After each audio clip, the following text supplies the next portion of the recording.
Yeah. Wake up with coffee and sports. Sunrise glow, listen coast to coast. A flow like you know. Offensively, who made them?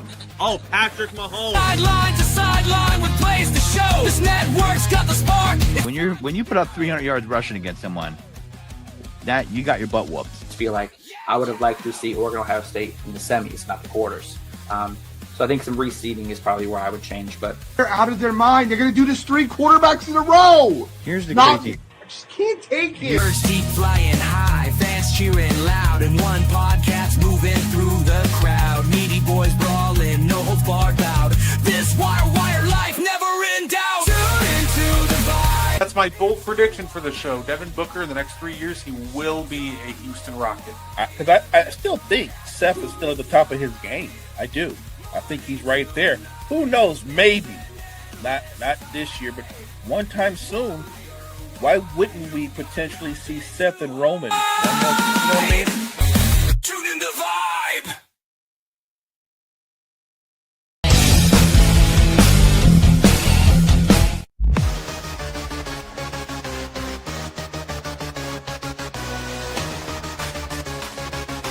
Wardy Reds, good setters. Got me on the mic now, let's spill the tea. Talking courtside dreams from history. Legends on the blacktop now and then. From Wilt to Steph, we hit it again. Better chimes in, let's go deep. Young bloods rising, can't skip a beat. Puppy prospects with fire in their eyes. Draft night suckers and hoop dream high. Wire to wire, bring the heat. Podcast magic can't be beat. Do better, we're more better. We're hoopers, trendsetters. What is poppin', y'all? It is your boy, Guard E3. And of course, we got to react to what's going on right now. We got Game 6. The real question, is it time to lock the Spurs into their first finals trip since 2014? Or are the Thunder going back-to-back? But if the Spurs want to make it, they got to survive tonight. So, that being said, of course, let me introduce you to the greatest co-host of all time. He is Mo Better. How you doing, Mo?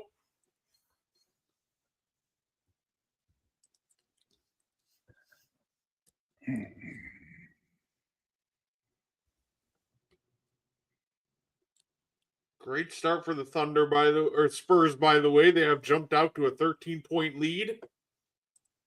It is 35-22 at the end of the first quarter. Spurs are doing everything in their power to make sure that this goes back to Oklahoma City for a Game 7.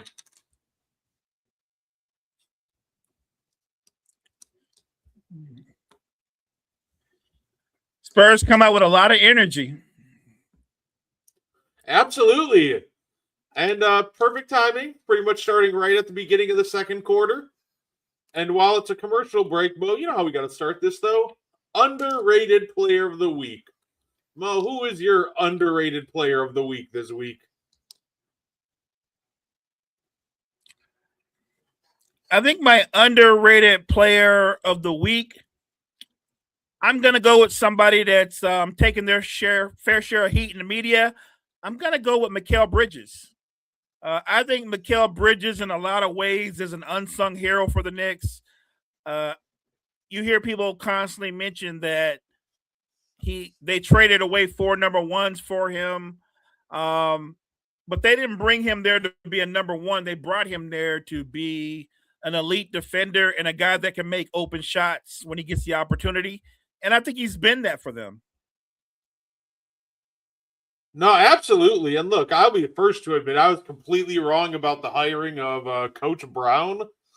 I thought it wouldn't be much different than Thibodeau. So obviously, congratulations to every single Knicks fan. You're going to the NBA Finals.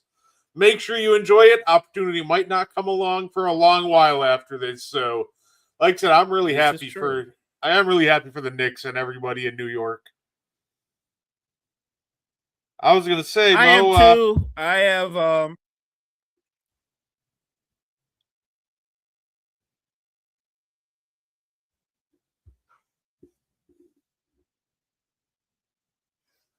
So yeah, we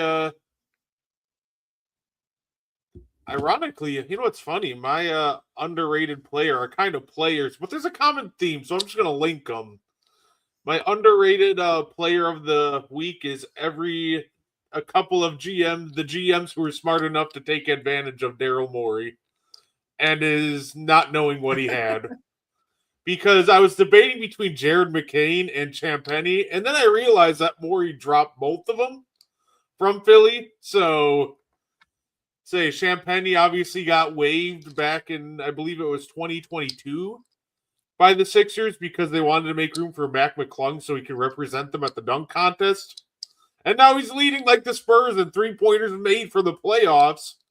And then Jared McCain is a huge reason why the Thunder are just winning all these games because him and the bench unit are going nuts. So shout out to the Spurs and Thunder, ironically, for both just kind of taking advantage of Philly's inability to understand how important marginal like roster moves are.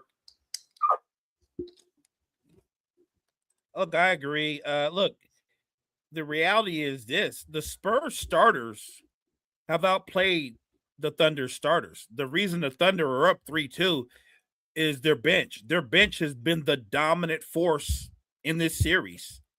If the Thunder were to win tonight and Alex Caruso had another solid game or a good game, and the Thunder won the conference championship, I'm not sure Alex Caruso wouldn't be the conference MVP.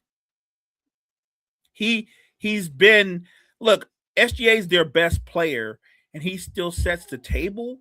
But I think their best player in this series has been Alex Caruso. You know what's funny, Mo? I literally in a different Discord yesterday actually asked that question. I said, if the Thunder do win, like with genuinely how good the bench is it somebody from the Thunder bench that can threaten Shea for Finals MVP or Western Conference Finals MVP? I don't think they would, but I genuinely think like Caruso and company have played so well that it wouldn't surprise me to see like, yeah, Shea won, but he barely beat out Alex Caruso and Jared McCain for Western Conference Finals MVP. Yeah, and look, all I'm saying is if Caruso, like, and obviously the Spurs are out to a good lead and they've got the crowd into it, so maybe we might be talking about a game 7. But if the Thunder were to find a way to come out of this hole and win, and Alex Caruso, let's say he plays another solid game, let's say he goes for 18, 5, and 5, and SGA drops 30, but he has another 7 for 19 shooting night, and predominantly he's effective from the free throw line, I think Caruso would have a shot. I'm not saying he would beat him out for it, but I think it would be very, very close. Let's see. Hey, Geometry Dash was good. You want the Spurs to win? Look, I'm greedy. I want the Spurs to win too. I don't care who wins the series. I just want a game 7 at this point. I think we're all on the same page. I know that you and Kyle were on earlier, and you guys were like, do we go 7? And I said 7. I said 7. 1, because I do think the Spurs are going to win tonight, but as a selfish, greedy fan, if you will, I want to see a great 7-game series. We talked about these two teams finding and running into each other in the regular season. So I wanted their meeting in the postseason to match what fans expect. If it's a 7-game series, I think it lives up to the hype of it, unless it's a 7-game series and game 7 is like a 40-point blowout. That would be disappointing. But yeah, I want a game 7. I want a game 7 that goes down to the final couple of possessions. I'm greedy like that, but I don't have a dog in the fight. I don't. I'm a fan of all the players on both sides, and I think it's exciting. Obviously, if the Thunder can turn around and go back to back or have the opportunity to, I think it's even more exciting that as young as the Thunder are, the Spurs are even younger. And right out the bat, they have a shot to compete for a title. And you look at their 3 best players, and they're like 22 and younger. That's scary. No, absolutely. I'd say Castle's going to the line for 2. Mo, I will say this series kind of shown the need for like a De'Aaron Fox, though. Even with his like struggles offensively, which he has struggled mightily this series, I feel like games 1 and 2 it just kind of perfectly showed what Castle needs to work on. He's got to work on oh, that was a wild shot. But no, I think Castle's got to work on his decision making with the ball in his hands. When he has to be the primary playmaker without like a Fox to help him out, that was rough the first 2 games. But so I know in the offseason definitely want to watch Castle, see if he works on his decision making some more.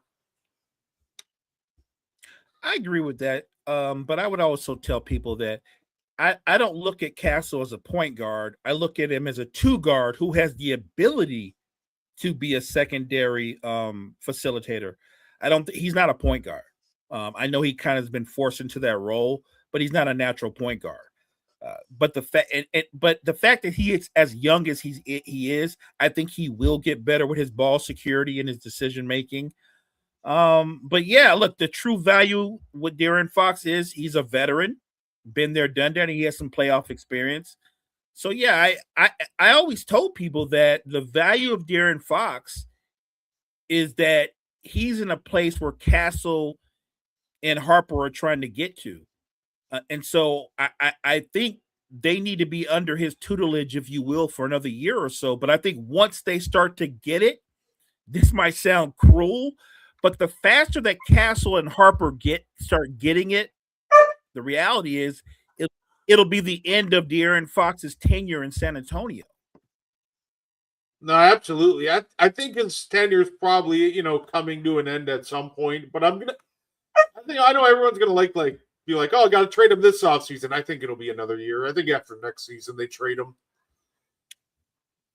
I agree. I think another year, because I think Castle and Harper are going to be that much better in everything they do this offseason. And look, this series isn't over. They could very well turn around, take it to 7, win game 7. And like I said, they have every much a chance as anybody, including the Knicks, to win it all. I thought the Spurs were a year away. They're proving me wrong just by the fact that they're doing what they're doing right now, going toe to toe with the defending champs. I feel like too, if I'm the Knicks, I'm praying that what's weird? I'm like almost praying I get San Antonio. I just feel like that they're a better, I feel like the Thunder are just a matchup nightmare for the New York Knicks, just genuinely of how many different defensive bodies they can just sit there throwing at Brunson to wear him out.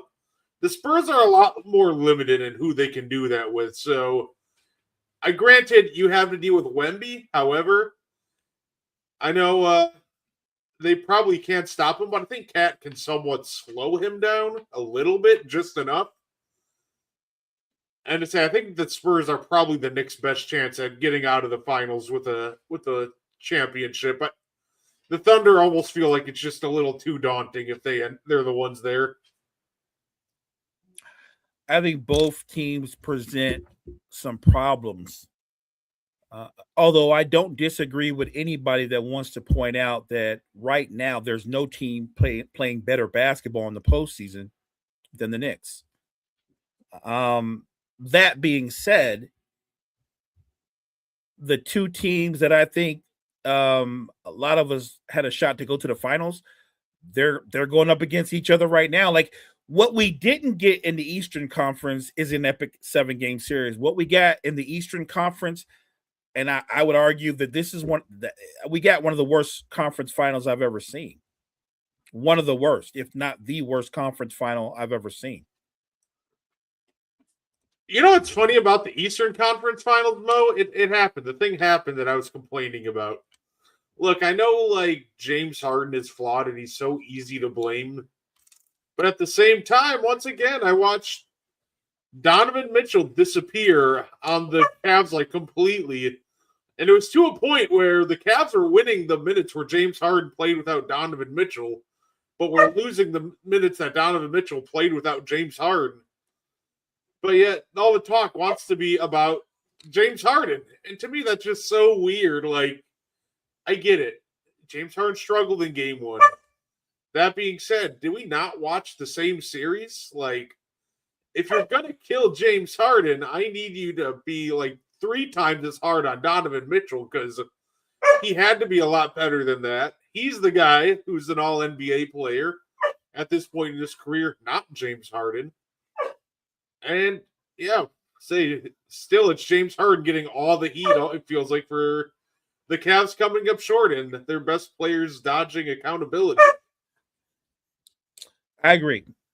I'm not saying James Harden doesn't deserve criticism. Certainly he does. He didn't play well in clutch time moments. But you brought up something that is a factual thing. The Cavs played better when Donovan Mitchell, I don't know why that is, but they did when he was off the floor at different times. But James Harden's like fruit, so he's an easy target, right?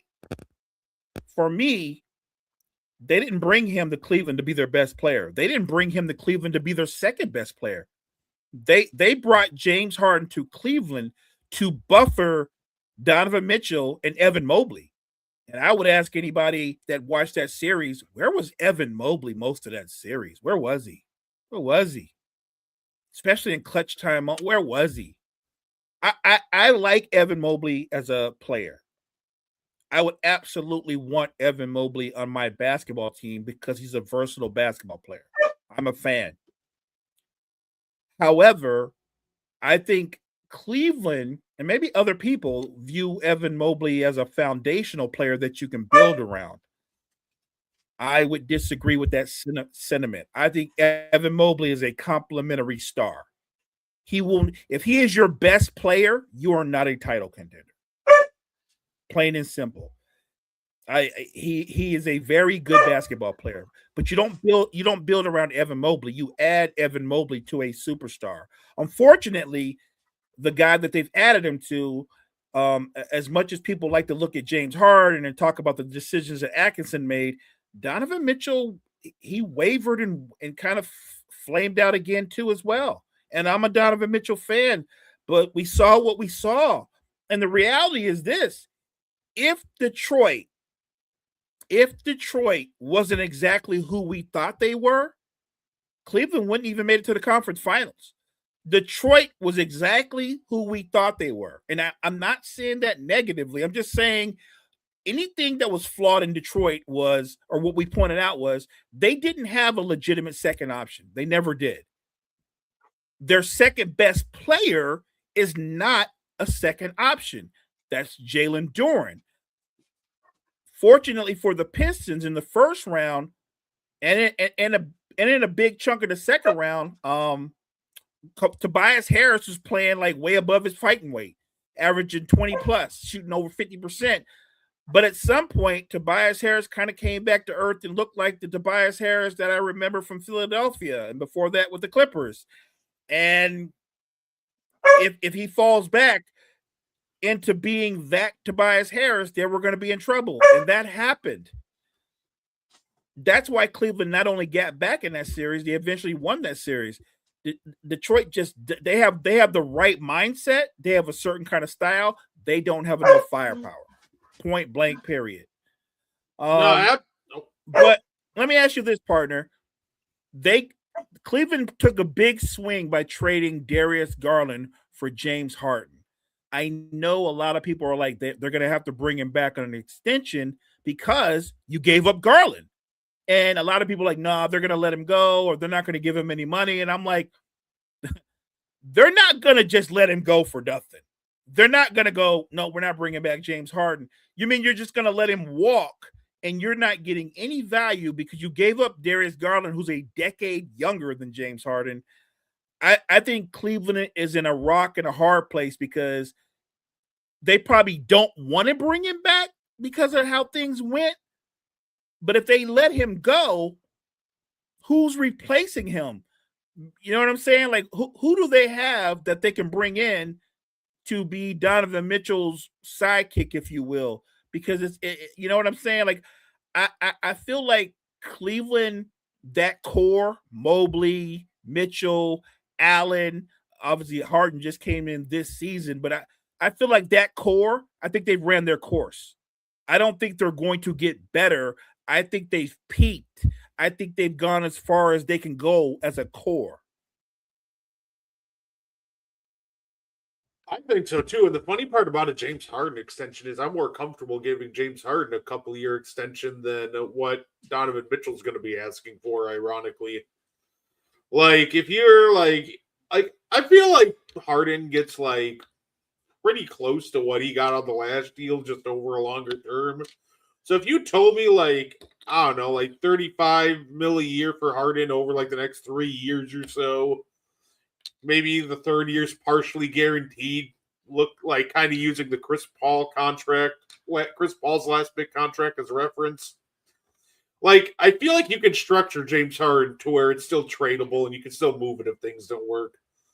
The minute the ink dries on that Donovan Mitchell max, or he's eligible for a super max, if they give Donovan Mitchell that super max at age 31, that I don't know if they're going to be trading that by the time he's 33. Like, that next Donovan Mitchell contract is one, if I'm Cleveland, I'm not paying it. I will try to run it back one more time. Maybe I'll move some pieces around, but if that doesn't work, yeah, Mitchell, you're getting shipped out of town. I'm not paying that next contract.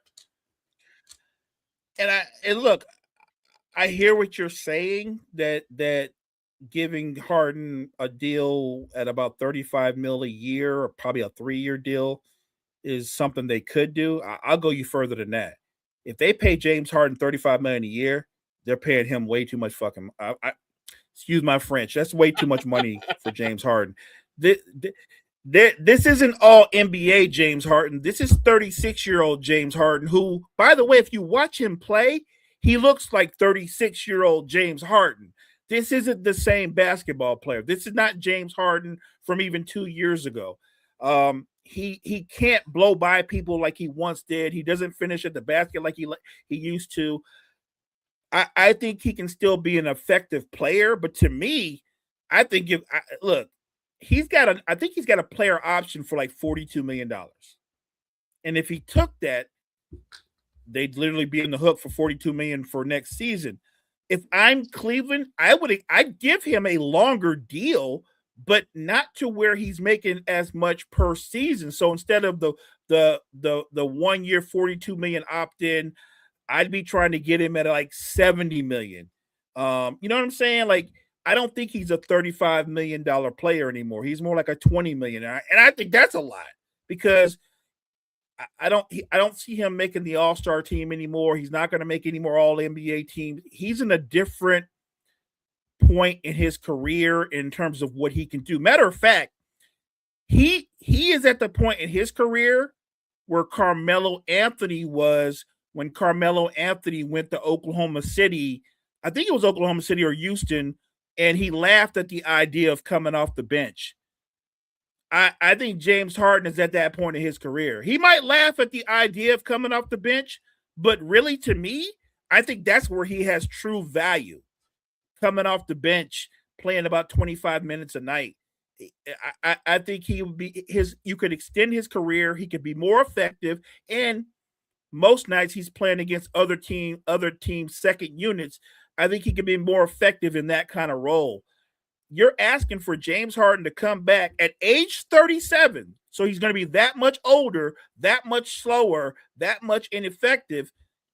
I'm not giving him a big deal. Not after I saw what I saw. I saw what I can't unsee what I saw. The one thing I can promise you, James, you ain't getting no raise. I'm sure Cleveland's going to offer you a fair deal, but it won't be a raise.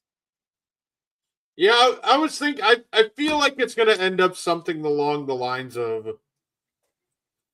like I said, I feel like we know for a fact, I think he's getting like over 30. I think it's going to be somewhere in that 30 to 35 mil range. Maybe like a 3-year, 100 million with an option at the end. My only problem with that is that's still a lot to swallow. If they do that, then they get what they deserve, because I think it would be so foolish. He's just not worth it.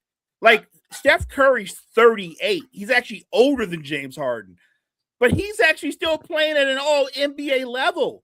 James is not. LeBron is, I think he's almost 4 years, he's 4 full years older than James, but he's playing at a higher level than James. Like, to me, James is not like, and maybe this goes back to his, not known for his conditioning and all that kind of stuff. That also impacts how you age. I think James Harden, he probably had his workout routine is probably very similar to Carmelo Anthony's. I think they took care of each of their bodies in a very similar fashion, which is why you get a fall off at a certain point in their career. I'm not saying you're wrong, partner. That you might be spot on. They're going to give him 30 to 35 million. I just think that would be completely foolish. Yeah, it's funny though. It feels like Cleveland's like in a position where good skip past corner three, way off. Feels like Cleveland might be the spot to kind of go foolish a little bit.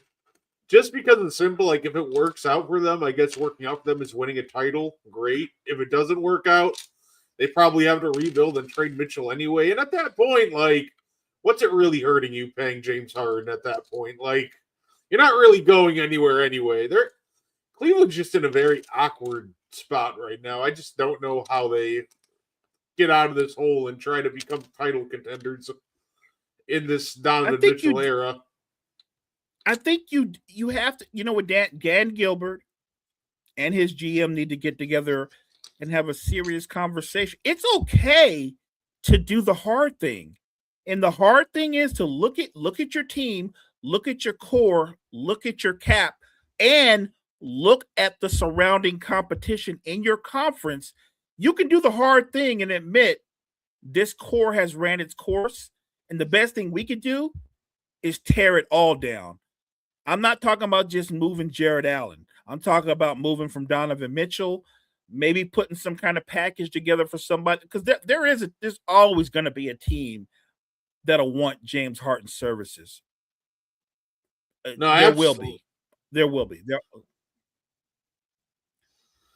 The only question is, even if you tore it down and you kept Evan Mobley, who is a talented player, there's no guarantee when you're going to draft that next superstar, if you will. Because I think Evan Mobley's terrific, but he's not a superstar. The real question, Mo, if we're talking about contract extensions, how much are the Pistons paying Jalen Duren? That will be a fun one. Oh, I can already tell everybody. This is, you call it spoiler alert. Don't even. I know a lot of you people out there talking about it. He ain't getting no Supermax. Y'all can stop that. He ain't getting no Supermax. And I'm sure him and his agent are like, Jalen just made All NBA, third team All NBA. He made the All Star team. He had a breakout season. Both of those things are absolutely true. And then the playoffs hit, and GMs and owners look at that, what you do in the playoffs too. And based off of, and by the way, this isn't like Jalen Duren went from averaging 19 and 11 to averaging 17 and 10. He went from averaging 19 and 11 to averaging like 9 and 10. And at times he was unplayable. And I'm a Jalen Duren fan, but he just seemed like he was not ready for the postseason. There is no way he's getting a Supermax. I saw somebody use the infamous Michael Jordan meme when asked if they think Jalen Duren should get a Supermax. If anybody doesn't know about the Michael Jordan meme, there's a very specific one people use in contracts. So, for backstory on this one, I believe it was 2018, there was a free agent by the name of Kemba Walker who was eligible to be all NBA. So, guess what? He was eligible for the Supermax, which the Charlotte Hornets offered him about, I believe it was $60 million less than the Supermax. It was like their best offer topped out at like $160 million.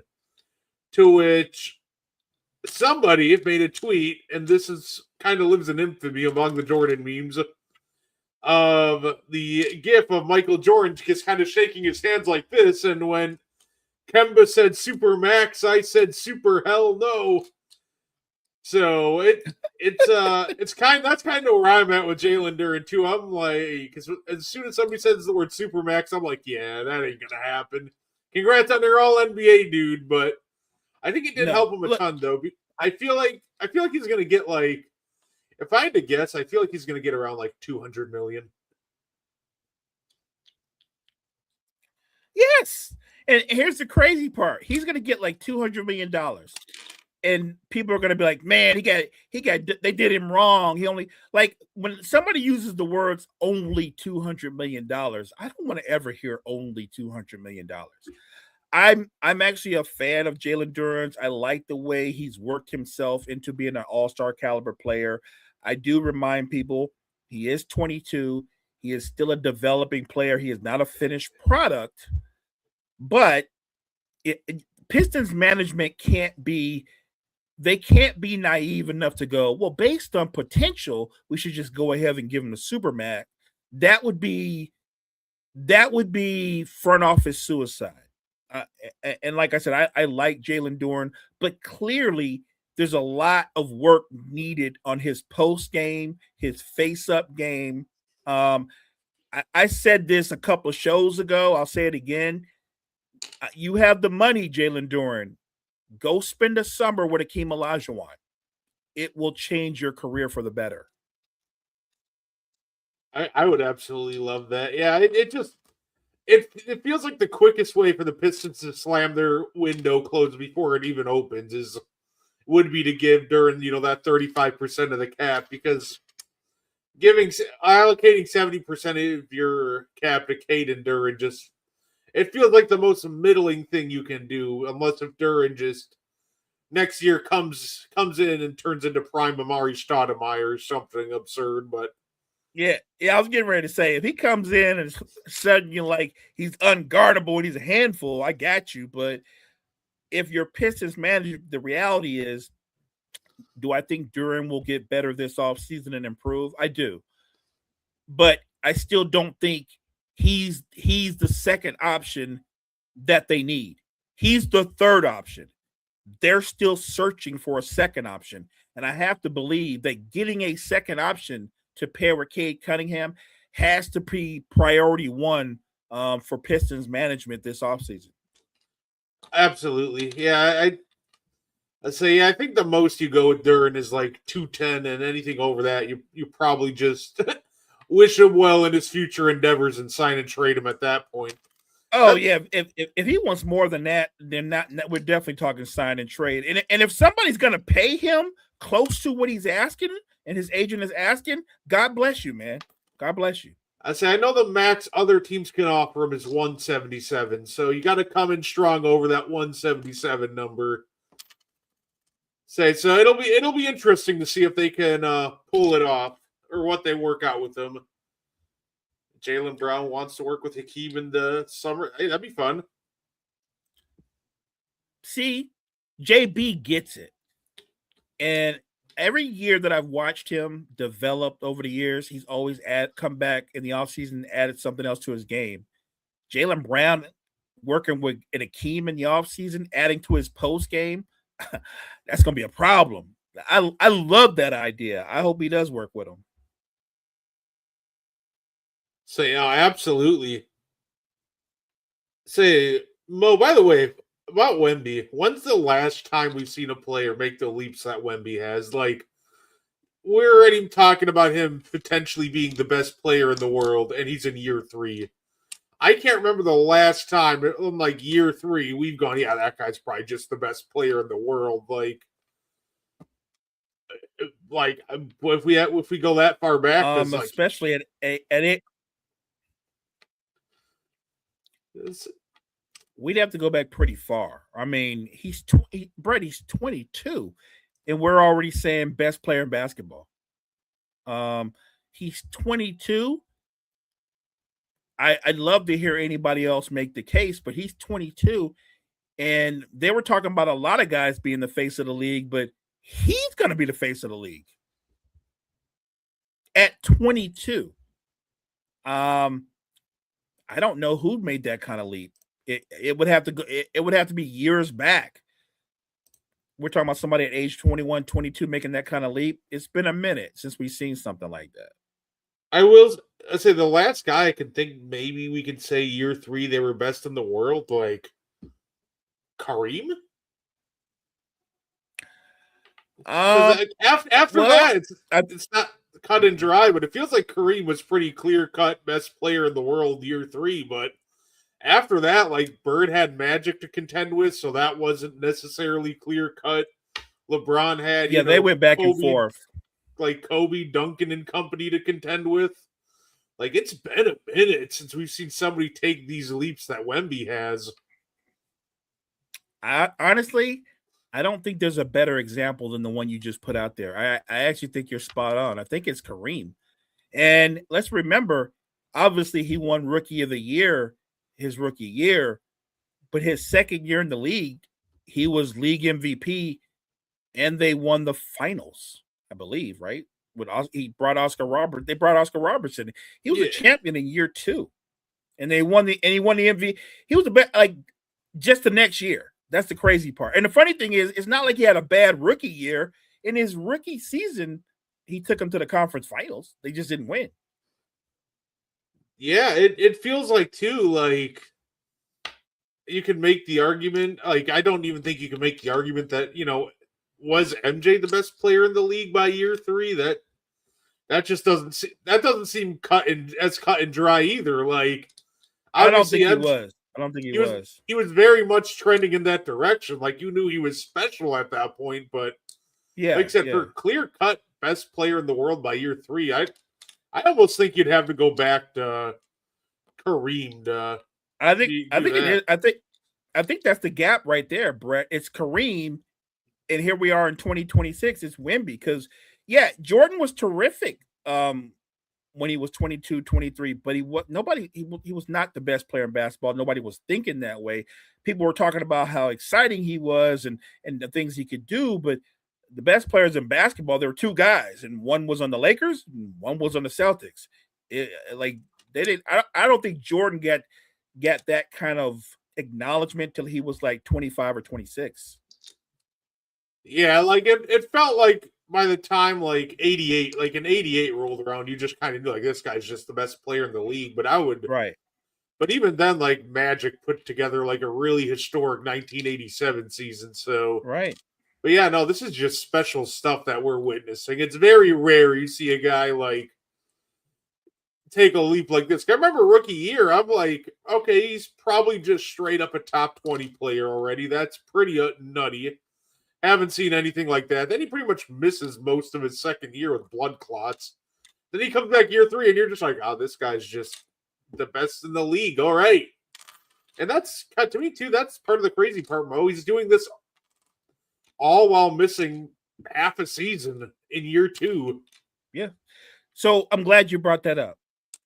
My only hesitation or concern about whether Wemby is going to be the best player or one of the 2 best players, maybe there'll be somebody else and they'll go back and forth, is you can't predict health. And I told somebody that earlier today. I said, if I can get 10 healthy seasons, not 15, not LeBron like with 22 or whatever, but if I can get 10 healthy seasons from Victor Wembanyama, I think I can get 3 to 5 titles. I think I can get 3 to 5 finals MVPs, not to mention all the statistical things he's going to do with block shots and so on. Like, and that's at a minimum. I'm just talking about 10 years. What if he gives you 12 or 15 if he can stay healthy? Like, we're talking about somebody, I don't want to go crazy, but we are talking about somebody, I think, if I can get 10 healthy seasons, he's going to be in that all-time, best ever conversation. He's going to be in that top 10. It's funny because the top 10 all-time in most lists, it's littered with Lakers and a couple Celtics. But if Wemby gives me 10 healthy seasons, there's going to be 2 Spurs on that list because Tim Duncan's already there. Wemby will be joining him. I thought you were trying to manifest Wemby to the Lakers. You know what? I've got a lot of dreams and wishes, but I know that's not going to happen. I know that's not going to happen. Hey, it's all right. I can confess openly. It was years ago when you remember when Doc Rivers blew it when Tim Duncan could have gone to the Magic. Yeah. Remember that? Oh yeah. I thought in that window there where he blew it, I thought, oh, maybe the Lakers can do something. Of course, it never happened, but look, I think Wemby has that kind of potential, and I don't want to get ahead of myself because it is potential. But the only thing that's going to prevent him from being an all-time great, in my opinion, is health. No, absolutely. I love the Peacock team that they have on NBC with Melo and T-Mac and everybody talking hoops at halftime. That's terrific. They put together a crew that has good natural chemistry because you get Melo talking, T-Mac, and then Vince chimes in. I like listening to the three of them chop up hoops. I'd say I think one of the things that terrifies me about Wemby the most is just his range. Like that's something that terrifies me. Like honestly, that shot in game 1 he hit from like 30 was maybe the most absurd thing I've seen a center do in a minute. The gall to take that at the beginning of the shot clock. Like you had a full 24 and he's just like, nah, I just want this right now. And he nothing but net. I'm like, what is wrong with you? Have to be a certain level of psycho to even consider taking that shot.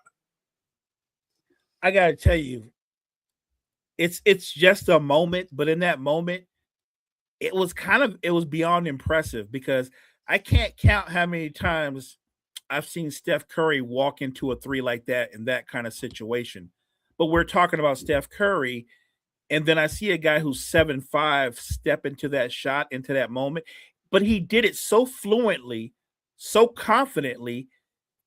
It's crazy. Like to have the mental toughness to be like, I not only want this moment and know how big a shot this is, like to just step into it. A lot of guys want to be stars. And then there's guys that come into the league and they don't make it a secret. They want to be known as the greatest player that ever played when it's all said and done. Wemby's one of those guys. He's not making it a secret. He's not saying like, well, I'm just trying to have a great career, do what I can and this and that. He's telling you, I want to be known as the best player that ever played when it's all said and done. I love that kind of bravado, that kind of confidence. Wemby's a different kind of dude. Absolutely. And then, of course, they got their new age Manu and Dylan Harper. That six man who would be a starter on 99% of the league, but he just happens to be in San Antonio. You know what? We were just talking about potential. I'm going to say something that some will agree with, maybe most will disagree with. I think when it's all said and done, and by the way, I'm a huge Stephen Castle fan. Huge. But I think when it's all said and done, barring injuries, because you can't predict health, when it's all said and done, I actually think Dylan Harper is going to be better than Stephen Castle. I think so. And by the way, I think Stephen Castle's going to have a terrific career. I'm just telling you, Harper's going to be as good as Stephen Castle's going to be, and I think he might make he can make 3 or 4 or 5 All-Star teams. I think Dylan Harper's going to be even better.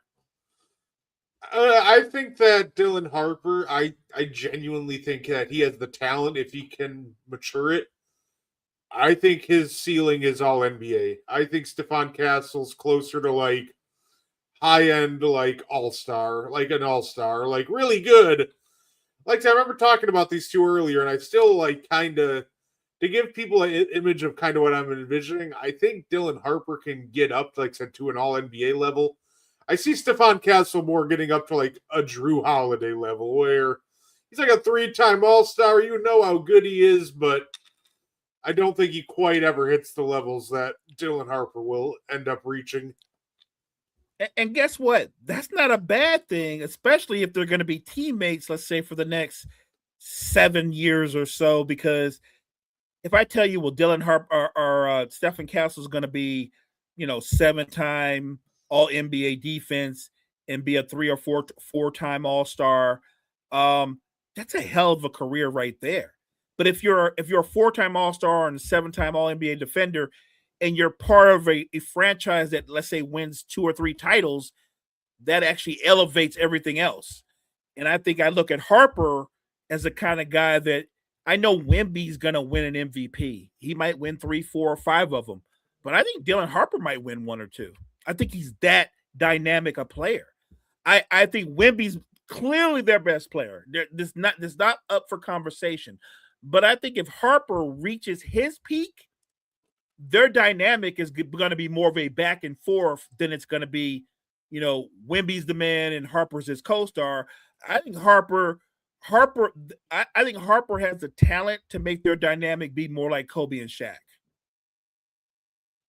I'm excited to see how the future plays out for him.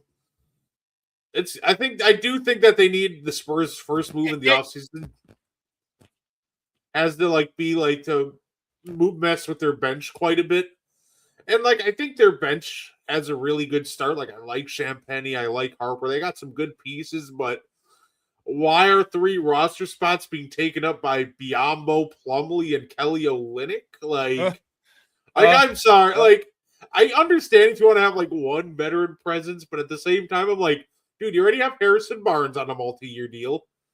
And then you have those 3 at the if you want to keep for example, if you think Plumlee's the best locker room presence, so you want to keep Plumlee, that's great. But then you really don't need Bismack and Kelly Olynyk.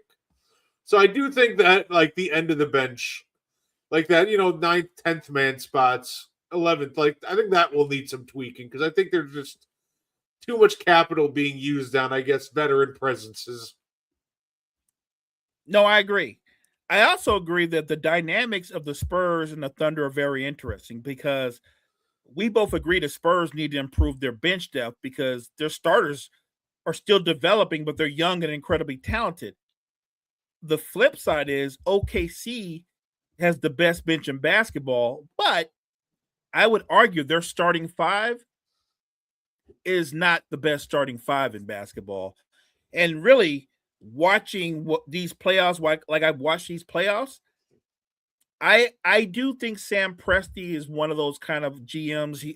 I still think he's the best GM in basketball. That knowing that he's dealing with a championship caliber roster, if they were to come up short, meaning the Spurs came back and out won the series, I don't think Sam Presti would stand pat and go, well, we just lost and it's not a problem. They're a younger team. We're a young team. We'll just run it back. I think Sam Presti would do something. He would do something to change the dynamic of the roster. And he's not going to change the bench because they've already got the best bench in basketball.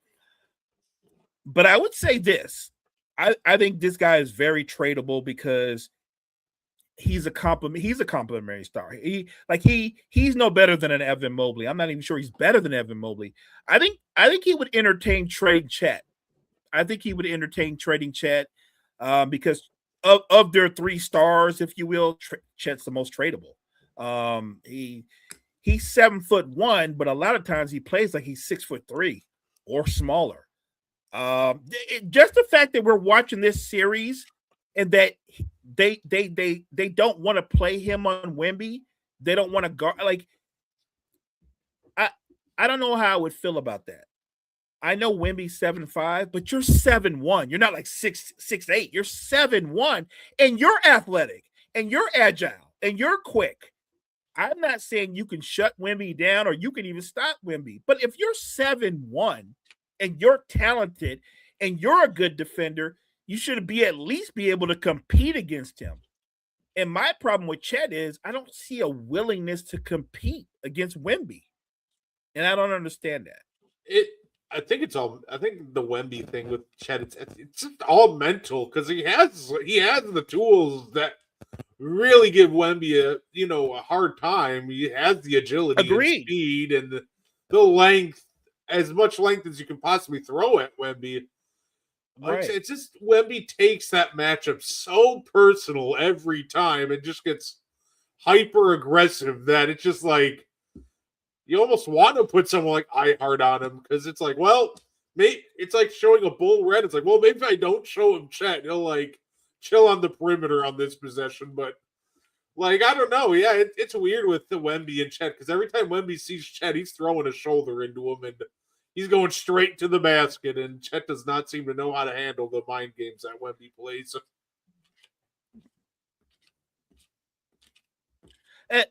Yeah, and that's the thing. Like, I get it. It's personal for Wemby, but my thing is, if you're Chet, like you pointed it out. A lot of things that we talk about Wemby, his coordination, his quickness, his agility, because Wemby doesn't move like a center. And I'm like, Chet's the same way. He doesn't move like a center. Like, if I was going to say, give me somebody who would be the perfect guy to at least try to guard Wemby or slow him down, it would be somebody with Chet's skill set. The only thing that's missing from Chet is a mental toughness to take on the challenge. But you're right. He is the perfect matchup. I'm not saying stop him, but he's the perfect matchup if you wanted somebody to guard him and at least slow him down or compete with him. And that's frustrating. Don't forget, Wemby's 22. Chet's actually the older guy. He's 24, but when you see them together, Wemby treats Chet like he's a young boy. Say, I am really excited to visit that stadium. If anybody doesn't know, one of my goals is to visit as many sports stadiums as possible before I just cannot travel anymore. So hopefully I got another like 30 years or something like that. But San Antonio is definitely on the list. Oh, you got to go on a Riverwalk. Oh, yeah. Oh, man. Maybe I'll, I think my problem, though, is I'm going to be, I'll be thinking of Charles every time I go to San Antonio because with the churros and the big women. Yeah. Go see the big old women down in San Antonio. I literally associate San Antonio and Charles Barkley now. It's kind of funny like that, how much he's talked about him. Now when I think San Antonio, for some reason, my first thoughts is Barkley. I'd pay for this. Yeah, I've been to San Antonio. I've actually been on the Riverwalk. I don't know. Maybe Charles went on a bad day, but the women, all the women in San Antonio, they're not big women. I don't even know why he says that. It's not true. No, that's fair. I know. Go to Phoenix to eat the cold nachos. Yeah, there we go. Ooh, Devin Vassell feeling it. He bangs one down. Okay, I feel like we're going to Game 7. So it feels like. At least, I guess anything's possible, but that's what it feels like. It feels like it's going to come down to, can the Spurs maintain the shooting all the way to the end? Because it feels like the difference right now is the Spurs are just lighting it up from three. Yeah, look, if the Spurs are going to shoot this consistently throughout this game, we're going 7. And more importantly, they're not turning the ball over as much. That's big too.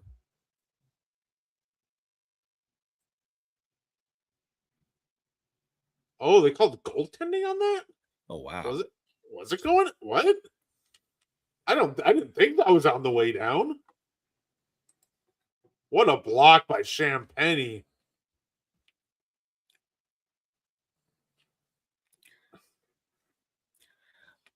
Let me ask you a question, partner. What are your thoughts on the fact that the Clippers ended up with the 5th pick in the draft?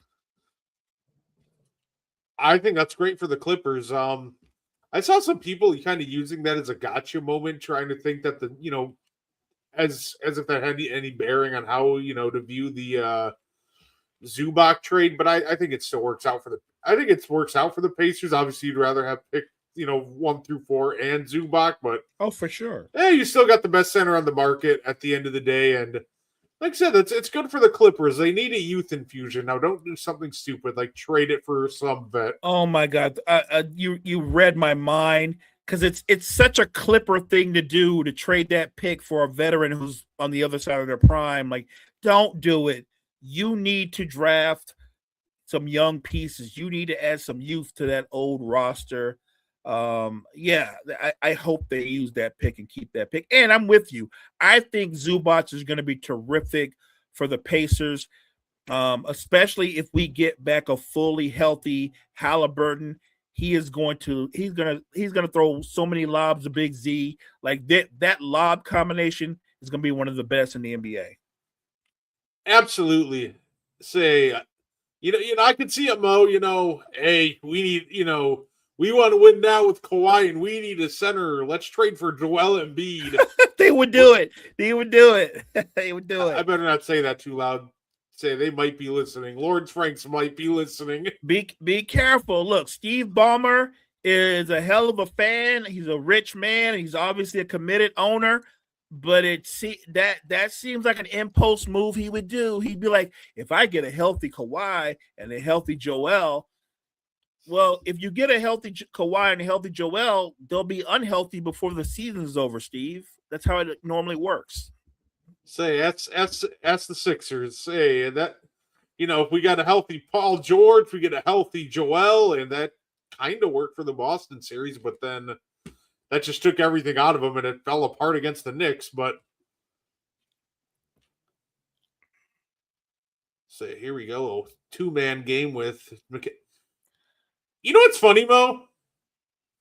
People want to get at Jared McCain, because he paints his nails and does TikTok dances, but it's funny. Then they turn around and they complain that, the league isn't tough, complain about toughness in the league.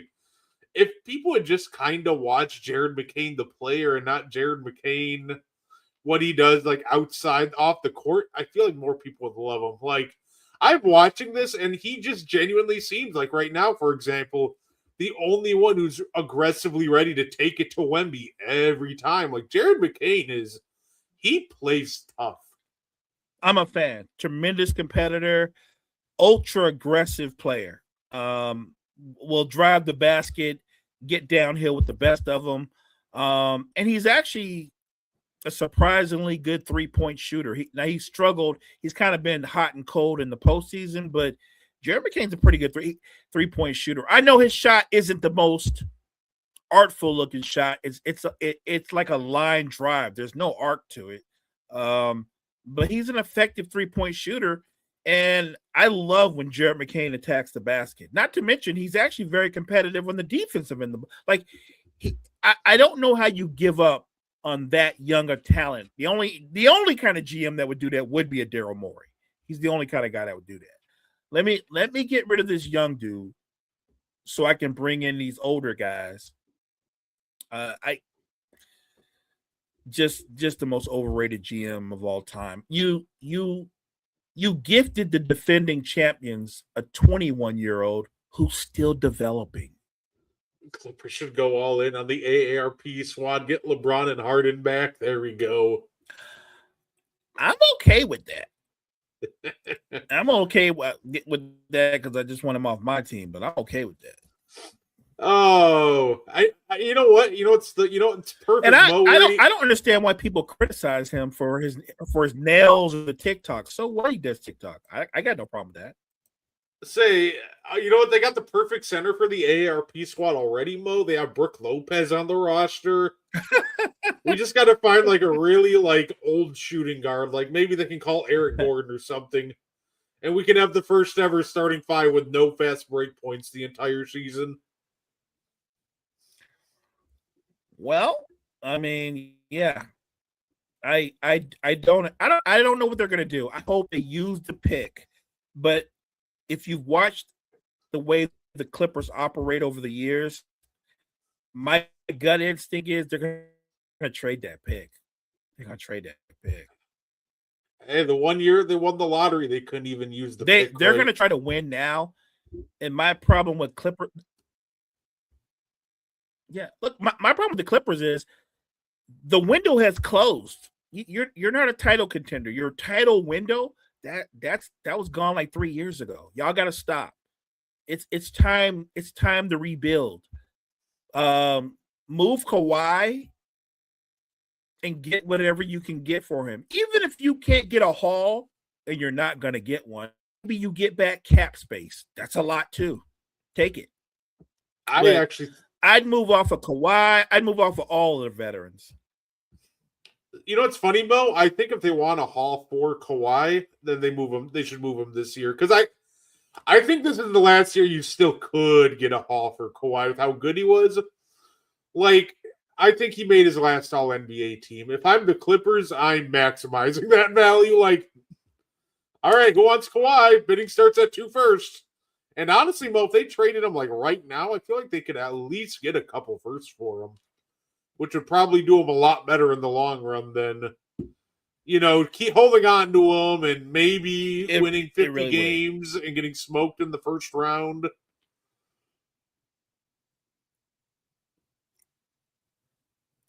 Yeah. Ooh. I know why they want to hold on to him, but if they were smart, yeah, you would be better off moving him and getting some assets for the future, because right now with him as your best player, he's going to get you into the playoffs and then you're going to get destroyed. You just don't have enough around him to be a legitimate contender. They're not contenders. There's title contenders and there's teams that contend for playoff spots. The Clippers are the latter. No, absolutely. I think if they want to maximize on his return, I know it's a hard choice, but at this point, you just do it now. Trade him to whatever team could use a mercenary like Kawhi Leonard. There we go. Oh, I can already. Oh man, I can already see it. Never mind. Pack it in already. John Horst probably already has the call made. Kawhi Leonard to Milwaukee to keep Giannis happy. There it is. It hit me mid talking. Milwaukee. It just hit me mid talking. I'm like, who would really need Kawhi Leonard? I'm like, it's the Bucks, and they're desperate enough.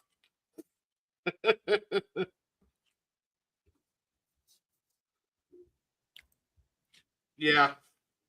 Everything Kyle just put out there, that's facts. And I'm a Kawhi fan, but I'm a realist too. I do think at this stage in his career, he's still an elite player, but you can't rely on him to be your best player and expect to be a title contender. Wherever he goes, he needs to go somewhere where they already have a franchise player, and he's not the guy. He needs to do something that he hasn't done since he was a young guy in San Antonio. He needs to be a complimentary star to somebody else's franchise player. Oh, we got a Shea on Wemby, ISO, and Wemby. What a shot by Shea. Jesus. He had to get a lot of arc on that shot just to get it over Wemby. What a hit. I feel, what a rough start for Fox. I just feel so bad for Fox. He's having such a rough series. And it's like a lot of these shots are good looks. They're just not falling for him right now. Let me ask you this. You've been watching the playoffs like I have. Obviously, this series is in game 6. What are your thoughts on all the criticism and the complaining that suddenly now SGA is the face of flopping and foul baiting? I think that people have gone too far with their flopping criticisms. You know what's funny, Mo? We've come full circle. You know what I saw on Twitter? Somebody called somebody called SGA the face of foul baiting, and somebody mentioned LeBron, and the one guy actually said, yeah, but LeBron tries to play through contact and he doesn't really flop. I'm like, we are literally coming full circle to a point where now like LeBron doesn't flop, even though everybody wanted to say he's the one that started this all. And that was so funny to me. I'm like, Twitter really hates Shea enough that they're willing to be like, yeah, LeBron never flopped just to put Shea down some more. That was funny. My only problem is it's something that Adam Silver, I heard him say it before, but I said it and I actually agree with it. There's a difference between flopping and being able to foul bait, right? Like if you can bait people into fouls, that's not flopping. That's kind of just playing into what the rules permit you to do. I don't think SGA I think that you can call it I don't want to say it's a talent, but a lot of great scorers can do it. Look, James Harden has been foul baiting, if you will, for 15 years. 15 years he's been doing that. And I don't think LeBron is the face of foul baiting, but even though he's 6'9" and 260 pounds, he does flop. That is a factual thing. He does flop. And he does try to, like, he tries to foul bait. Now, he doesn't do it at the level as SGA or DeMar DeRozan or Harden or Trae Young. I keep going.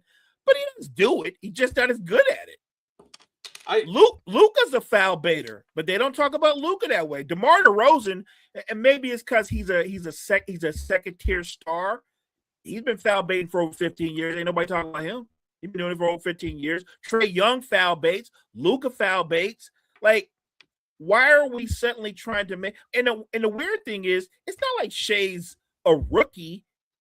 He's been doing this for a while, but they won a title last. It's funny because people loved SGA coming into the start of last season, and then he won the MVP, and the season played out. And by the season's end, they were sick of him. He's a foul baiter, and then they won the title, and they really are sick of him. And they came into this season.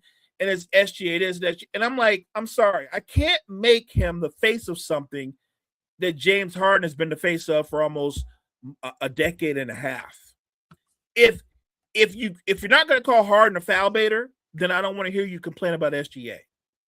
I also feel like people saying that, like, guys like LeBron and SGA started foul baiting also really don't understand the art of foul baiting. Yeah, because I'm like, dude, I've watched Chris Paul foul bait everybody for years. I watched Damian Lillard foul bait everybody for years. Yeah, obviously we can keep going back. Do we think the Mavs were ruthlessly murdering Dwayne Wade in the 06 finals, or is Dwayne Wade just a master manipulator? Like, he's a major foul baiter too. Do we think that Dennis Rodman could really hang with massive monsters like Shaq, or did he have to flop at times to make sure to get some calls? Like foul baiting's been around forever. People just all of a sudden are paying more attention to it now because, granted, I think the guys nowadays, and this is probably the real problem, have cranked it up to 10. But in all reality, LeBron didn't start foul baiting. SGA didn't start foul baiting. Right. Like, I could go back to the 80s and find videos of Jordan foul baiting. Like, if you can get any extra advantages from the rest, you're going to get it. And that's my only thing. You don't have to like it. If you want to tell me you're not a fan of, SGA style, I'm okay with that. Stylistically, you might not love it. But don't tell me he's not a great player, or don't tell me he's only a great player because he foul baits. That's not true. And, like, in terms of free throw attempts, among, like, the last 15 MVPs, Shai's, like, 7th. Oh, I know. You would think with the conversation that they had with him, like, you would think he's, like, first, and it's by far. But in all reality, his MVP year, for example, in 24-25, little under 9 free throws a game. Like, that's not even the top 5. Like, Embiid, Russ, Harden, Giannis, Durant, Luka all shot more free throws than him in their MVP years. So, yeah, so it's just a weird conversation. My biggest problem with the foul baiting conversation, I think, mainly is we can't just pick and choose who we like and don't like. Who's a foul baiter? Who's ethically trying to get calls? Yeah. Like, I'm glad you brought that up, because I feel like we could do a whole show, because a lot of people, if you listen to them talk and with the criticism of SGA, they act like there's such thing as honorable foul baiters. You know what I mean? Like, they will argue, well, he doesn't do it to the point that I don't want to hear that. A lot of these people that criticize him, I feel like you just don't like him. Just say you don't like him, but don't say he's doing something different that we've never seen before.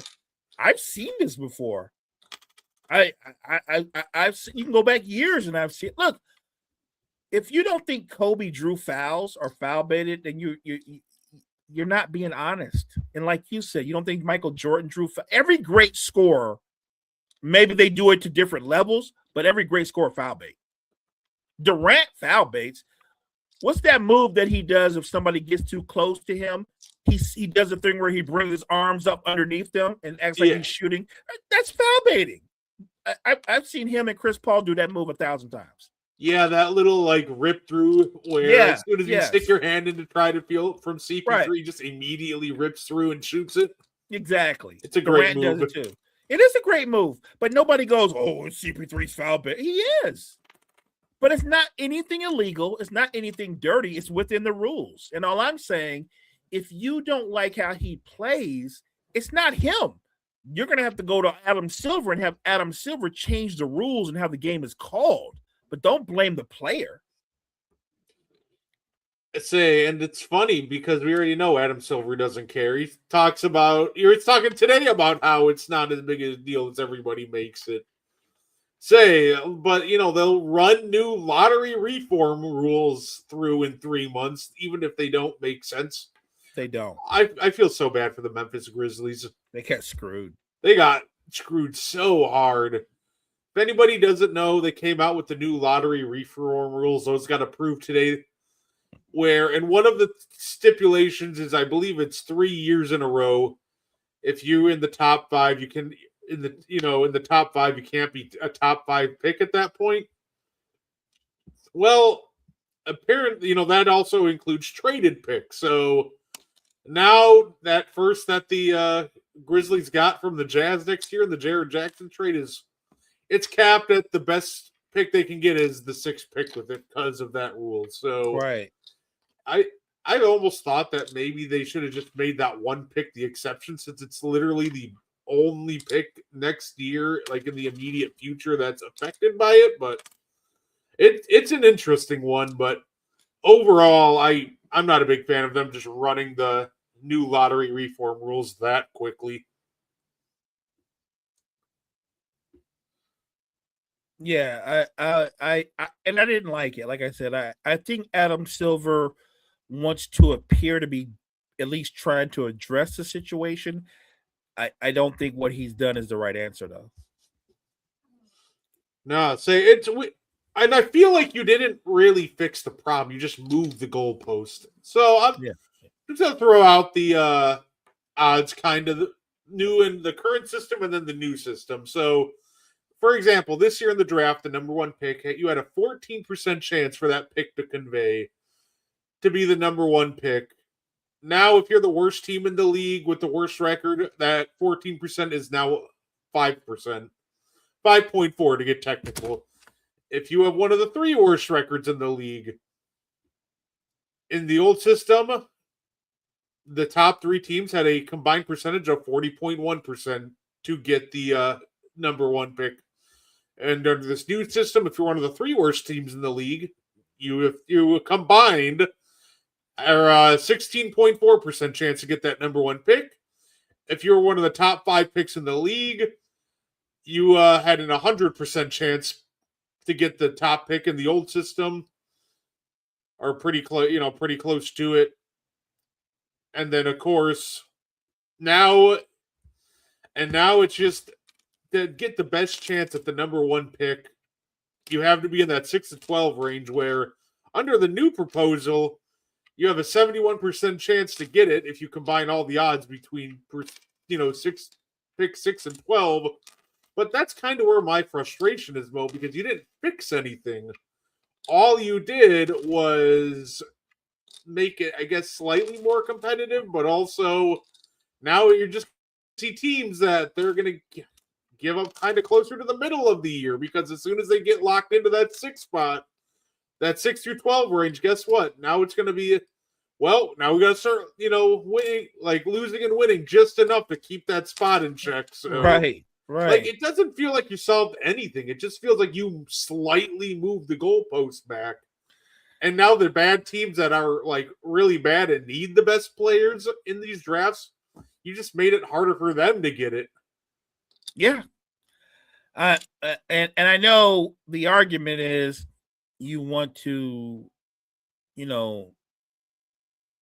stop teams from obviously doing what they're in terms of losing on purpose, and you don't want to reward losing. I get that, but I'm with you. I think they just moved the goalpost, but you didn't actually solve the problem in a weird way, because this every team is going to adjust. I'm talking about I should say every GM and president is going to adjust, and look, they'll find a way around that, like you said, with how they win or lose. Like, I don't think Silver solved anything. I don't think he changed anything. Yeah, like I said, no, and then the other fun thing that he did, I don't know if you saw this part of it. I believe they inversed the entire second round too. So pretty much the order of the second round is pretty much, I believe it's like reverse lottery. So you're like 16th pick or whatever. Whoever's picking last in the lottery will get the first pick in the second round. So like they just made a lot of changes, and I'm like kind of looking through them. It's just like I don't really know if this fixes anything. Oh, good play by Case and Wallace. This is kind of why this Thunder team. This is Case and Wallace just kind of showed me why I think that they're a matchup nightmare for the Knicks. Again, there's just no other team that can employ like 3 all NBA level defenders to throw at Brunson like the Thunder can just seamlessly do.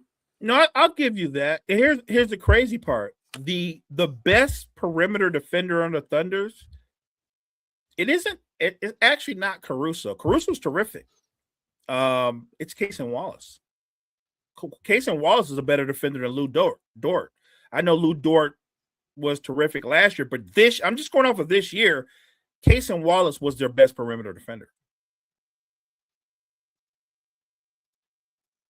No, absolutely, and that's kind of what's scary, because then you could literally make sure you have an all NBA defender on him at all times. Like, say, like, hey, Dort, you're tired. All right, Caruso, get in there. Oh, now Caruso's tired. All right, Kaysen, go get Brunson.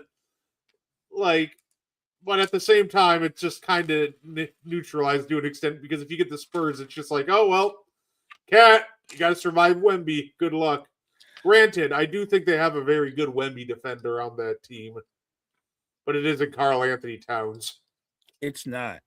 And so, yeah, there's a strong enough case where I get what some people would say you'd rather play the Spurs than the Thunder because of the depth they have on the wing defensively. They have so many. I mean, we didn't even get to AJ Mitchell, who can score and defend at a high level.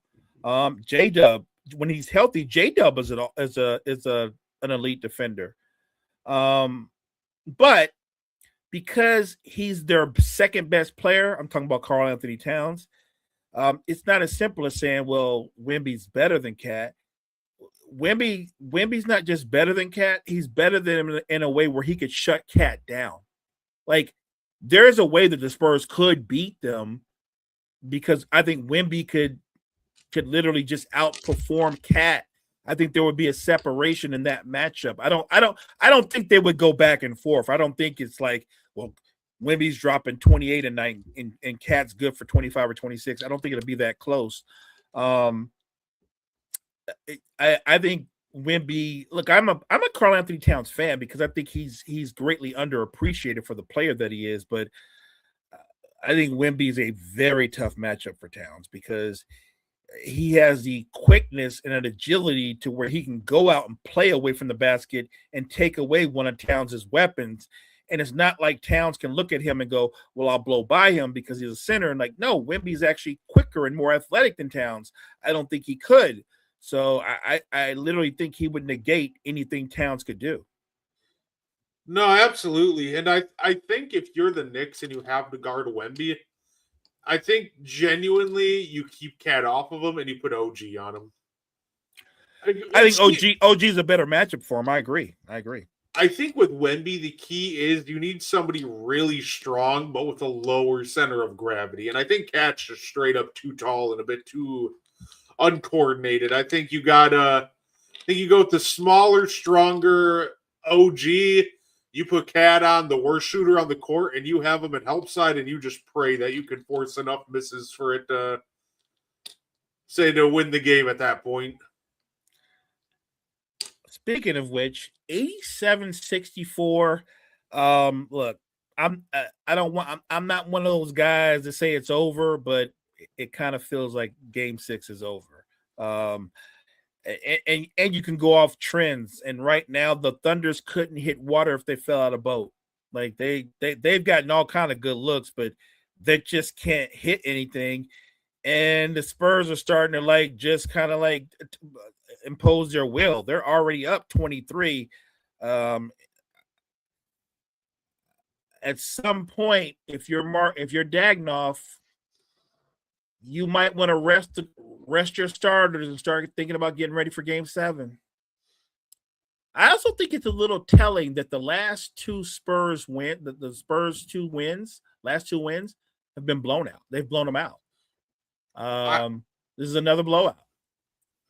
I think there's a big key with the Spurs and I think the big thing with them is, and this kind of goes to Game 7, the game just cannot turn into a grind. They have to make sure that they're running, playing a lot of free flowing, because the minute the game turns into a grind, that's OKC's game. They love the grind, so they just got to keep moving fast. They got to keep free flowing. Like, they look really good tonight, but I think the big thing is they're not letting OKC get into this game. They're making sure that this doesn't turn into a slog. So I think the key with this is just make sure in Game 7 you keep doing what you're doing tonight.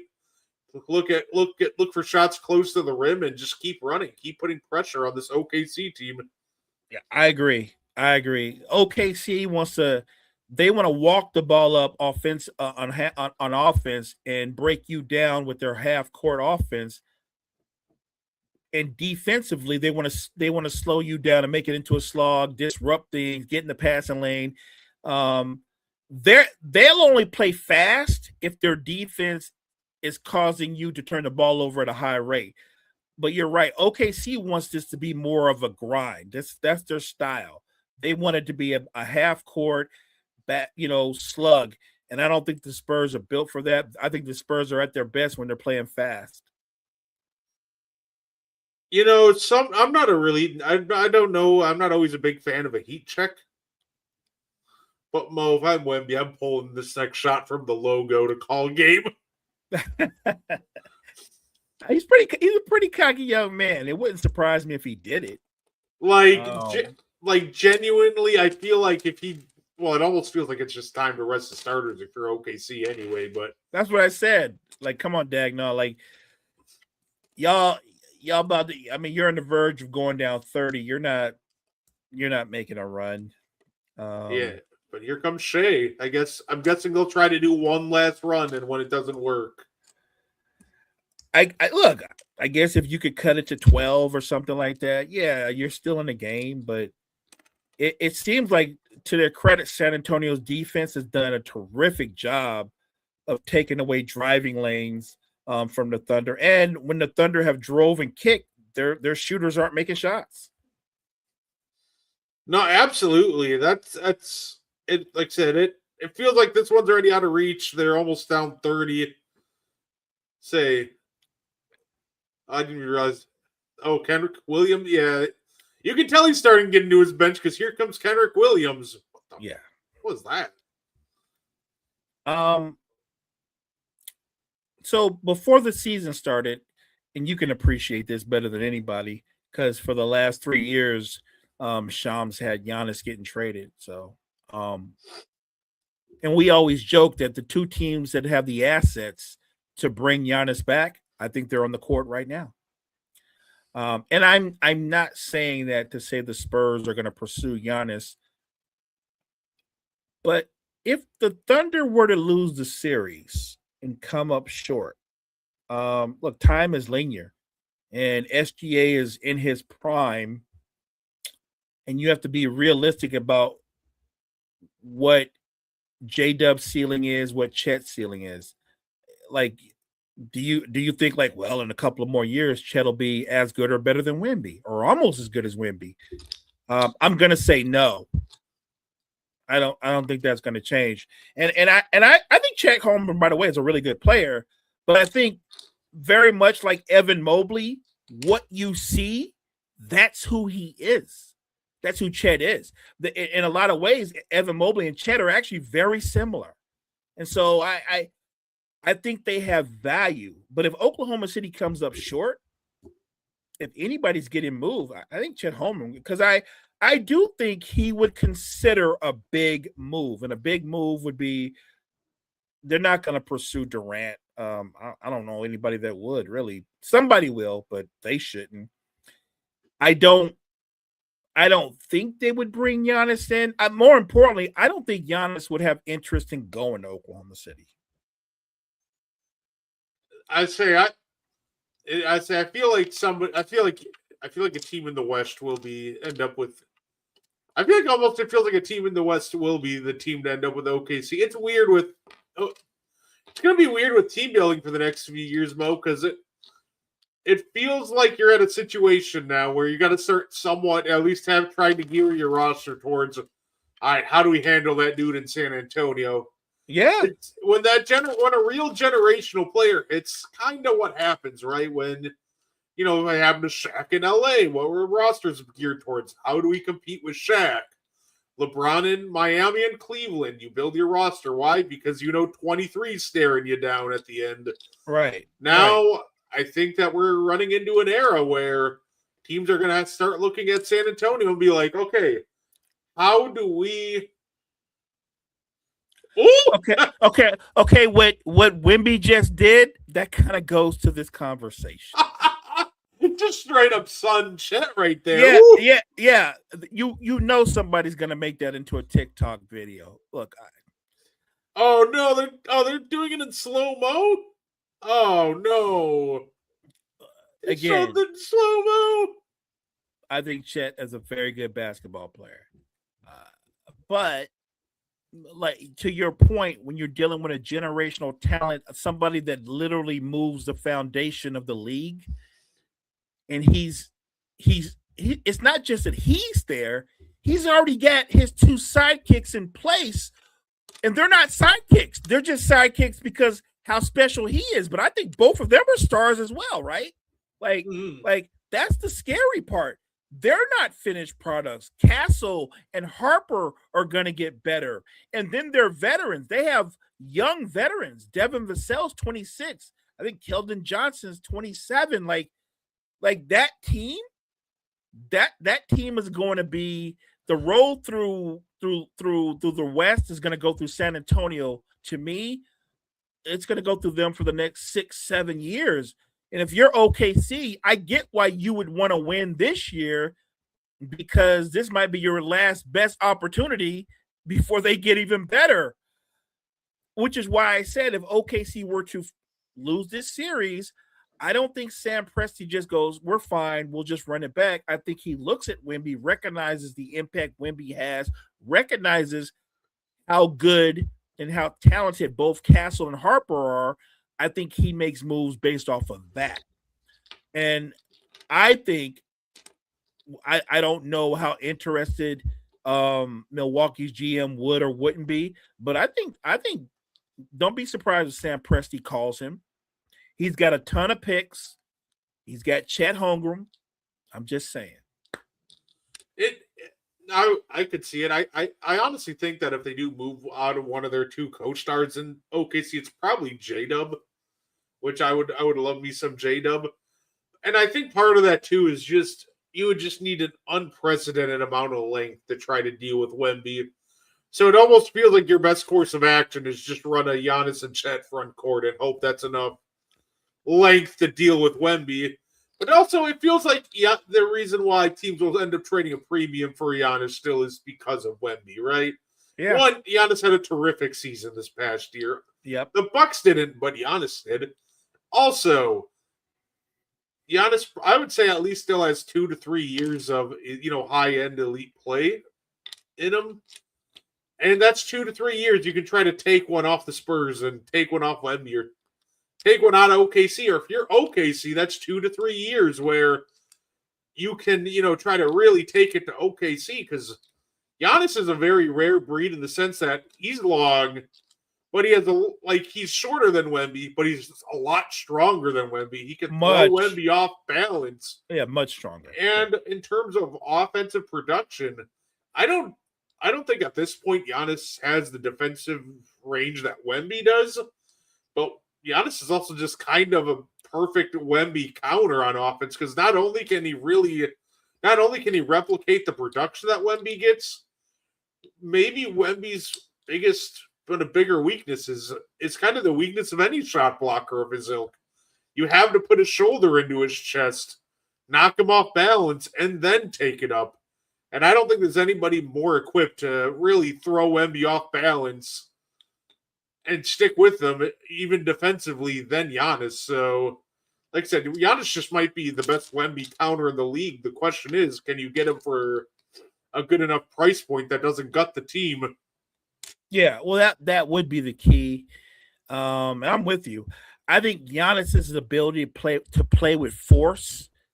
I think he's uniquely suited to give Wemby some problems on both ends of the floor. Because I get Wemby's length in terms of blocking shots, but Giannis doesn't shoot floaters. He doesn't do anything soft. Everything he does with force and with power. And I think Wemby would have to adjust to that. Yeah, because we've seen it. Wemby got his every time he faced the Bucks, but Giannis normally countered with 30 pieces of his own right. So we did mention Castle earlier. I think the biggest thing that Castle's got to work on is ball security. Agreed. I think this series has shown exactly why Castle does need De'Aaron Fox. People want to trade him now, but those first two games that he was out, let's be honest, Castle offensively was really bad. 20 turnovers in 2 games, that's absurd. And ever since Fox has come back, I believe it said he had 19 turnovers 19 assists to 5 turnovers. So I think what Castle has shown me is I actually am really excited. I think he's that all-star caliber guard that you kind of need, because it seems like every championship team has the all-NBA guy and at least a couple all-star caliber guys. And I think one of those guys for the Spurs is Castle, but that ball security and ball protection has got to get worked on this summer before he's ready for a full-time guard on a championship team. And look, we both think Castle's a terrific player. But yeah, he's got to work. He's got to work on his decision making and his ball security. And look, I love that he's got to learn how to pick and choose when to be ultra aggressive, because he does get a lot of silly fouls. But look, I didn't learn anything about Castle. I already knew he was a special player. But we also talked about Dylan Harper. I think Castle's going to be tremendous. I think when it's all said and done, though, Harper's going to be actually better than Castle. Not a better defender per se, but in terms of what he's going to be as an offensive player. I can see Dylan Harper averaging 25 to 30 points a game. He's that gifted an offensive talent. I say I'm excited. And he's a big guard too. You almost forget because he's so quick and stuff. But Dylan Harper's a big dude, and so is Castle. So you have 2 big guards, 2 athletic, talented big guards, and then you've got an alien who can play out on the perimeter or the midi or in the post. Of course, if Oklahoma City loses this series, they're going to have to make some changes, because this Spurs team, never mind that if they make it to the finals, I'm not going to even leap ahead and say, well, if they win it all. But the point is, whether they win it all or not, they're not going away, Brett. They're going to be the roadblock in the Western Conference for the next 7 to 10 years. And it feels like the Knicks obviously getting the news too.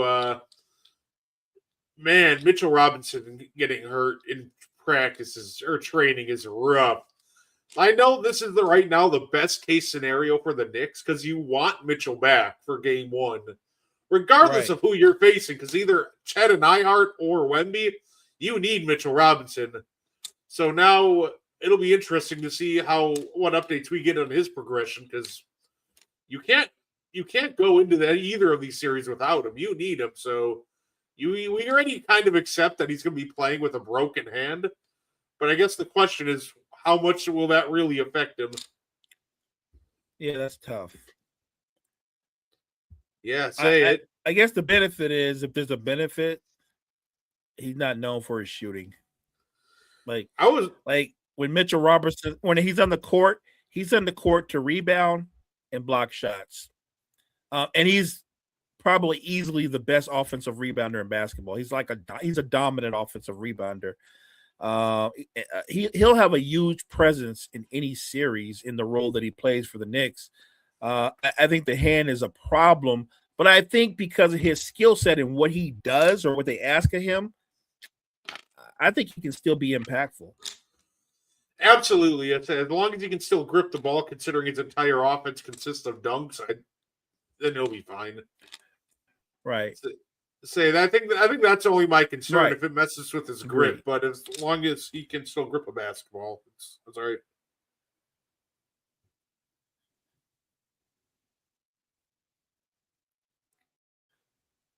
I really do believe that in OKC.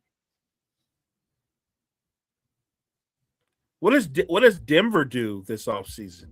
You know what I mean? Like I think there's questions in Denver. I think there's questions with the Timberwolves. Like the only teams that don't seem to be scrambling to make any adjustments, they're competing against each other right now. And because you look at the Spurs, and if I'm the Spurs GM, I'm like, the only thing I need to do is keep these young guys healthy, like, and let them continue to develop. Like, I do think you're right. They need to go out. They need to not downsize their bench, but maybe downsize the need for a veteran presence. Like, if you want to keep Harrison Barnes and Plumlee, I get it, but you absolutely don't need Bismack and Thor taking up roster spots. Oh yeah, because I don't understand that. Like, I think the Spurs put together a great team, but like I said, the fact that they're rostering like 3 vets that don't play on top of the vets that do play, I'm like, you need vets, but I don't think you need like 5 of them. Because like I say, you already got also like, that's not even mentioning the fact that De'Aaron Fox and Harrison Barnes are in the lineup. Like right. That's, I'd say pair those two with maybe like one of Bismack, Plumlee, or Olynyk, and that's enough veteran presence for the entire team. You're good on that, but the Spurs for some reason tripled down on that. And don't forget, Cornette's a veteran.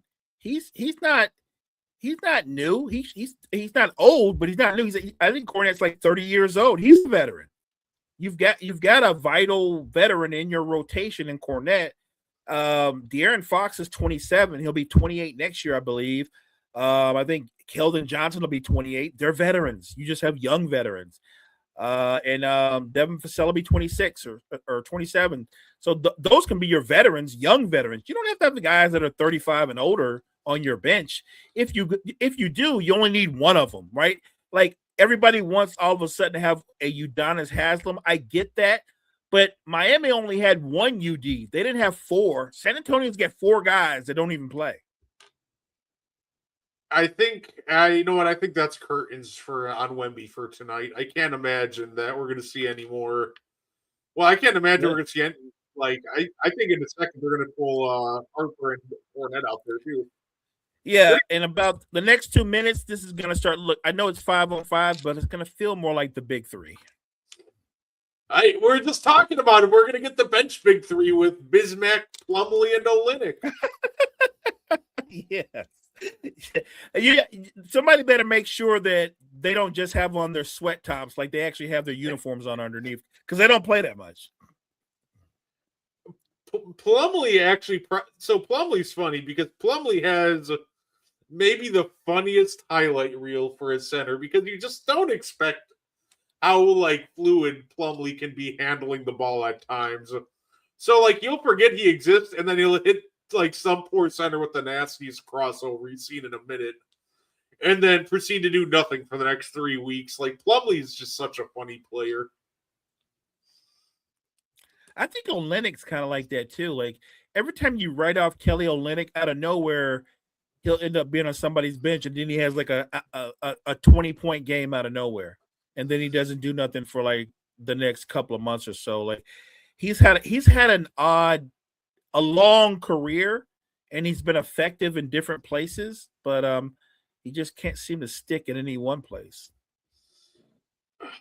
I still think one of my favorite things is the fact they still boo Kelly Olynyk in Cleveland. That's so funny to me. Is that for the Kevin Love thing, right? It's for the Kevin Love injury a decade ago. Yeah, They still booed him for it. That's funny to me that they still boo him for that. Wow. And that is why Castle's just so tough. What a finish in traffic. He's very physically imposing. I keep telling people Wemby's their best player, but the guy that's got the dog in him, that's kind of like their Draymond Green, if you will, it's Castle. Castle's the emotional leader of that team. It didn't even feel like bad defense by McCain. He stood in front of him. Castle's just too big for him and just moved him. Yeah, he's a big dude, man. He's a big dude. That's it's funny because they've drafted like Sam Presti drafted when he was drafting Durant and Westbrook and Harden and Ibaka. Like this guy got Castle, then Wemby, and now he's got Harper. And I'm telling everybody, all three of those guys are going to play in an all-star game together. And two of those guys, I'm certain, are going to be all-NBA players. Well, Wemby's already an all-NBA player. What I should say is Dylan Harper will be too. And I'm not ruling Castle out. I just think Harper is going to be a better all-around player. No, absolutely. Hey, and you know what? They got a fun, intriguing wing on the bench too, and Carty O'Brien. I'd say see how he develops. Because hey, you know what? I like him. That's the kid with the braids, right? Yeah. I like him a lot, and he's big. I'd say he's got a great mentor too. I know a lot of people love like clowning Harrison Barnes because obviously he had some really brutal moments. Most notably the 2016 finals when he couldn't hit water if he fell out of a boat. But hey, you know what? As a mentor and like locker room guy, there's really not a better guy that Brian can learn from. What I like about Brian is that his offense is coming along slowly, but you can already see he's got terrific defensive instincts. Like if he just kept focusing on that, the kid's going to be an all-NBA defender in no time. Like he's just got the right instinct. And because of his size, he can guard multiple positions. I think that having Harrison Barnes as a mentor is awesome. I think competing in practice against guys like Harper and Castle can only make him better. No, absolutely. Oh, by the way, did you see the workout video from the one draft prospect that worked with you guys, Koa Pete? Let's see, I think he worked out with he worked out for the Lakers, I think, last week as part of like the whole like pre-draft workouts. Uh-huh. And if you haven't seen it, Mo, I didn't see it.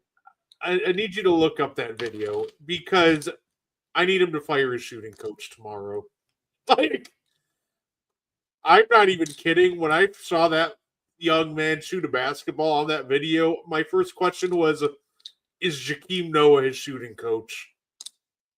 Like, this man has two hands on the ball in front of his face. That's rough of Jakeem Noah. Well, there could be somebody rougher. It could have been what is his name? I always forget his Kid name. Gilchrist? You know who I was talking about. Ugh. It makes me nervous because on one hand you go, well, if you put him with a good shooting coach, you can fix that. he's got insane athletic profile, and that's true. But also, Mo, how many times have we heard in the draft process, if you just put this guy shooting coach, a good shooting coach, it'll get fixed, and then it just never does. So I know Koa is somebody that's interesting. He's got a lot of fun athletic profile, but man, that jump shot worries me because it looks bad. Say that. Yeah, say that. Oh, I'd say if Harrison Barnes hits that, just call the rest of the game. You can probably just call the rest of the game right now. Hey, look. So the Spurs took care of business. We're going 7. And look, just because they're going back home, anybody that's saying like, well, OKC, they'll just win it in 7. They did what they had to do to earn the number 1 seed to have home court advantage in the game 7. That's not a lock that they're going to win, especially if the Spurs can come out and do, Brett, what you said, take care of the basketball, play fast, and not let OKC turn it into a grind. If the Spurs play with pace and they shoot a good percentage from 3, I'll say this, if the Spurs can keep it close, I like their chances. Absolutely. I'd say the home crowd helps, but it's not always a cure-all. Look at the 2016 Warriors. They got Game 7 in the finals in their home court at Oracle. And if there's one place where home court meant more than anything, it was Oracle Arena, and they couldn't finish the job there. Yeah, and look, you know how this works. Yes, you're psyched to have Game 7 at home because your crowd will be into it and all that, but if the other team is able to keep the game close and you go into the fourth quarter, the team that feels pressure is not the visiting team. The team that feels all the pressure is the home team. If we go into the fourth quarter and OKC's only up by 5 or down by 5, for that matter, I think they're in trouble. I think if they're going to beat San Antonio, they're going to have to get some separation before the fourth quarter. If I'm Wemby, Mo, Game 7, I'm coming out guns blazing. I feel like the best thing the Spurs can do is shut that crowd up early. So if I'm Wemby, boy, I'm going for it early. Like, I don't care. I'm taking like 10 shots in the first minute. Obviously hyperbole, but at the same time, like, if you're San Antonio, first thing, calm the crowd down. Don't. But at the same time, Mo, if you're San Antonio, in all reality, you don't really have anything to lose at this point. Like, you're playing with house money to an extent. Like, yes, you don't want to waste any of Wemby's, years. But at the same time, this has already been a successful season for them.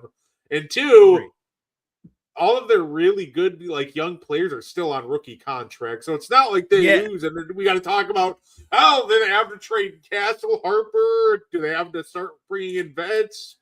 Like, they still have plenty of time and cap space to figure this all out, regardless of the outcome of Game 7. So if you're the Spurs, like, I think regardless of the result, fantastic season by San Antonio. Well done. 1,000%. And I'm with you. Whatever the outcome of Game 7 is, I think the Spurs should walk into Game 7 with all the confidence in the world. And if they should lose, I think they should walk out with all the confidence in the world. Disappointed, but with all the confidence in the world. You're right. This has already been a successful season. But like I said, that's the scary thing about them. I think they're playing with house money, and OKC is the team that's going to have to come out and set the tone, because I do feel like they're the team with all the pressure. I don't think the Spurs have any pressure on them at all. Like zero. I think they have zero pressure. Like, there was pressure to win Game 6, and they literally came out and stumped the Thunder. So mission accomplished. I think San Antonio is playing with nothing but house money. And if OKC is going to win Game 7, never mind SGA having a 30-point game and giving you 8 or 9 assists. You're going to need a big game from Chet. You're going to need a big game from Caruso. You're going to need a big game from. I don't know if I don't think Mitchell's coming back, but they brought J Dub back for this game, but he doesn't look right to me. He didn't look right to me the whole time he was in the game. I think they're going to have to work their magic again. The last 2 games they've lost, their bench has done nothing, including tonight. They didn't do anything. But I also think their starters are getting off to slow starts. You can't if they get off to a slow start in a game 7, that could be problematic. I as a fan, as a selfish fan, Brett, hope game 7 comes all the way down to where we're under a minute and 2 being tied. I want that kind of finish in a game 7. Absolutely. I would say I think the game 7's X factor will end up indeed just being straight up Chet Holmgren. Clearly, J-Dub is not 100%. Chet Right. is the guy getting that max contract. So Chet, I'm going to need you to step up like you're the number 2 because you are in all reality. So I think, like I said, I think Chet will be the X factor. And I think Chet will be kind of like the deciding factor if they go home or not tomorrow. Because I know SGA will show up to play. I'm not worried about Saturday with SGA. SGA is built for this kind of thing. But again, is Chet? Is he ready for? You know what? I can't. I was gonna say the key.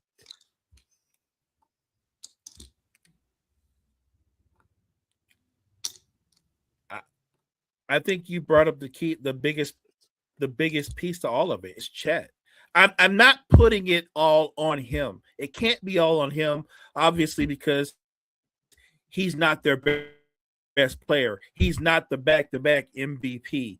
So there's going to be a level of responsibility, obviously, for SGA because of what he is. But they're not going to win Game 7 on SGA having a 30-point night. They'll win Game 7 because Chet had a 20-point night and maybe 13 rebounds and a couple of blocks. And Wemby might still go, let's say Wemby might go for 35 and 15. I don't expect Chet to outplay him, but he needs to play well enough where he can offset him. No, absolutely. Like at the end of the day, I think he just needs to slow down Wemby. I don't need him to stop him if Wemby goes for 40 on Saturday.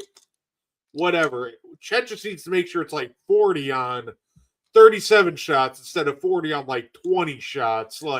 Yes. That's kind of where I'm at with Chet. Like, you need to step up offensively. At the same time, even if you cannot do that, I at least need you to make sure I need you to just slow down Victor enough to give everybody else a chance. And your point about the Spurs, I couldn't agree with you more. If I miss Johnson, I'm telling Wemby, I need you to take at least at a minimum 25 shots. And if you want to take more, then take more. Like I need you to come into Game 7 guns blazes. I'm with you. We need to shut that crowd's mouths immediately. Matter of fact, if we can, let's call a play up. First play out the box, run a lob, backdoor cut, Wemby slam. Start right there like that. But I need Wemby to be aggressive from quarter 1 to quarter 4. Like this should be a game where at a minimum he has 30, but he might have 40. Like that, it should be that kind of game. I'm gonna need Wemby to take more than 20 shots. I need 15 or more rebounds. I need 4 or 5 blocks. I can't even I'll lose count on how many blocks or shots altered I need. Like this is the game where he shows you why he's the difference maker that he is. And I know he's got help with Castle and Harper, but if I miss Johnson, I'm telling Wemby, I don't need you to have 8 or 9 assists this game. I'm good if you go for 40 points and 15 rebounds. Yeah, and I think my concern though with Wemby, it's really simple, Mo. This is a guy that for the better part of a year has been playing lower minutes. And I know he's done it a couple of times. He's averaging about 38 for this playoff run, which is great for Wemby. I love that for him. But yeah, even your great players, if they're not used to that heavy minutes, they run out of gas. Fair. Does Wemby Fair have point. the gas? 'Cause Wemby, game 7, Mo. I know what I'm not going to say. Wemby might not leave the court because we're going to try to get him some rest. But if it's a close game, Mo, like we might be looking at Wemby having to play like over 40 minutes. And if he has to play over 40 minutes, does he have the stamina and energy to just go as hard as he can for 40, 45 minutes or so, however long they need him? And that's a fair point. And I do think there are times in this series where he looked a little worn down because he's not used to playing that many minutes. And the games are every other night, and that could have a toll on you, especially when you draw as much attention as he draws. So that's a fair point. Because I'm sure if you're Mark Daigneault, you're on the other end and you're like, we got to get at him early. We got to disrupt him. When he's coming off the ball or coming to the ball, we have to fight him for him to get the ball. Like I would tell them, like, I don't want you guarding him once he gets the basketball.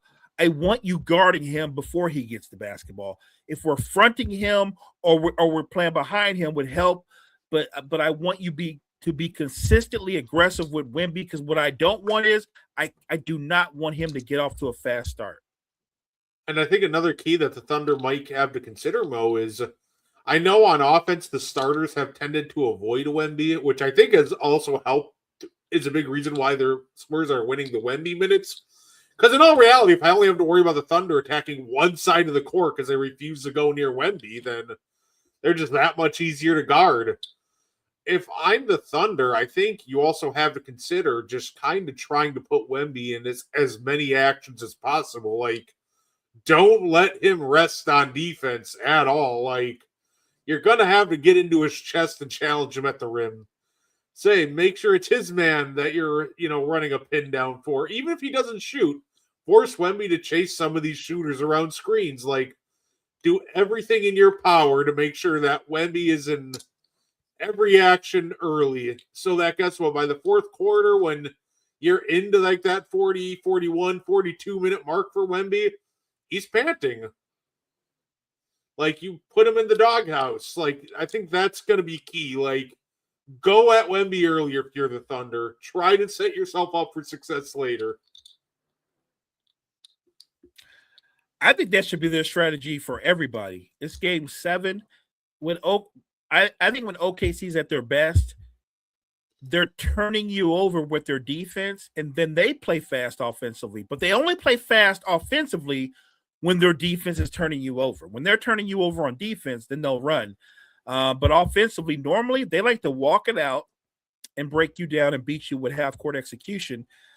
I think they might want to play a little bit faster, just because every time they try to play to a grind when they lose, the Spurs have done a terrific job of disrupting SGA and getting him off his spots. I know he's averaging a decent amount of points, but he's still shooting under 40% for the series. And that, to me, that says a lot for a guy who shoots 55, 56% normally during the regular season. So maybe do some things with SGA off the ball instead of making him always the primary. You have other options, obviously, with McCain. I don't think they're getting Mitchell back, but J-Dub is back, and he can obviously be a secondary ball handler. So maybe not have SGA unball so much. That way they're not so predictable offensively. No, absolutely. Yeah, I guess we're going to find out as we have the end of the game. It is official. We are getting Game 7. This works out well for the fans. I love it. And, of course, this works out great for the Knicks. That's an extra 2 days off for them to rest. So Wemby's all business. He ran out of that post-game presser like, yep, all right, got to go prepare for Game 7. Love to see it, by the way. I do, too. He knows job's not done. And like I said, a young player, but he's got a different mindset from a lot of younger players. I appreciate that about him. That was a kind of funny replay moment that they just showed where Castle just kind of goes, wait a minute, Wemby's down there, and he's getting guarded by Jalen Williams and saying, like, so you're getting guarded by Williams. All right, I'm just going to throw this lob up, and Wemby just goes right over the top of it. Nothing anybody can do about it. Right. Oh, man. Shay, but Mo, before we get out of here, real quick, say, do you like the new anti-tanking reform rules, or do you think they're just kind of an overcorrection as turn it over Silver I just think kind they're of overcorrect? I think Yeah, I think it's a severe overcorrection. I can appreciate him trying to do something. This is not the answer. This is the kind of overcorrection that he's going to have to turn around maybe next offseason, because you're going to have to experience it this offseason, but and correct the overcorrection. That's how bad it. I just think what he did. This isn't even him putting a Band-Aid over the problem. I think this is just moving the problem around and creating another problem. Yeah, like I said, I still don't like the idea when somebody mentioned the fact, like when somebody's like, well, if teams try to tank, then Adam Silver can still just, swap their pick, find them or whatever. No, that's kind of part of the problem. Like, you created a system where I'm supposed to believe that Adam Silver's going to be a absolutely impartial judge of everyone. Like, I don't necessarily like Adam Silver being judge, jury, and executioner on all these. But say, yeah, well, that's all I had for us today. Anything you wanted to add before we get up on out of here?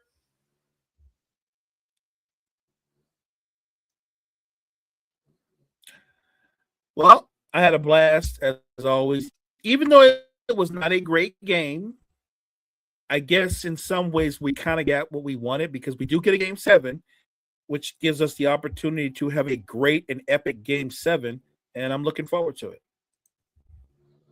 No, absolutely. And I'd say I'm looking forward to next week when we hop back on. We'll be give you an NBA Finals preview.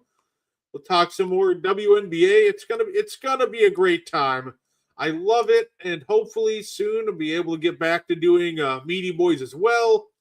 Been throwing a lot of 6-day work weeks at me, so it's been quite a challenge to get everything done in the span of one day. But like I said, we definitely appreciate you guys for tuning in. We'll make sure to keep bringing you great content. Please subscribe to the Facebook, YouTube, Twitch, Twitter. You can support us all over.